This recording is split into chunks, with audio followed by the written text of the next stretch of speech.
Ordnung muss sein. Das meint nicht nur Liesel Ott, sondern vor alle Dinge auch ich.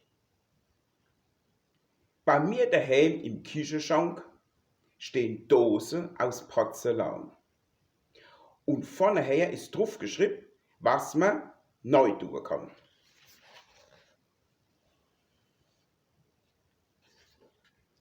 Mehl, Kaffee, Zucker, Grieß und Reis, det als ein gehören und dass man's nicht drin finden kann, darf auch nicht weiter stehen.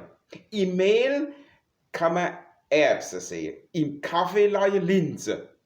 Und wenn die Gäste kennen suchst, im Zuckerfässchen sind sie. Mehl hebt man in der Schublade auf, der Zucker in der Tut, der Kaffee in so einem Schraubenglas, da geht er auch nicht kaputt. So weit ist Ordnung in meinem Haus. Da kann mir nichts passieren. Wenn er nicht das andere Zeichen noch wär, das tut mich als genieren. Die Schere hängt am Nachel am Ofen neben dem Schrank, wenn sie nicht im Stoppkorb liegt oder auf der Fensterbank. Mit Handschuh ist das auch so eine Sache. Der Brill geht's auch nicht besser.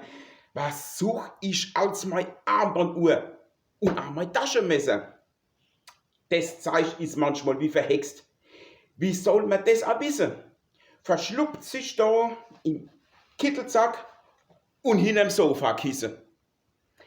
Was hab ich schon mein Schirm vermisst? Mein Gürtel mit der Schnall, dass mir so was passieren kann, wo ich so gut Ordnung hall.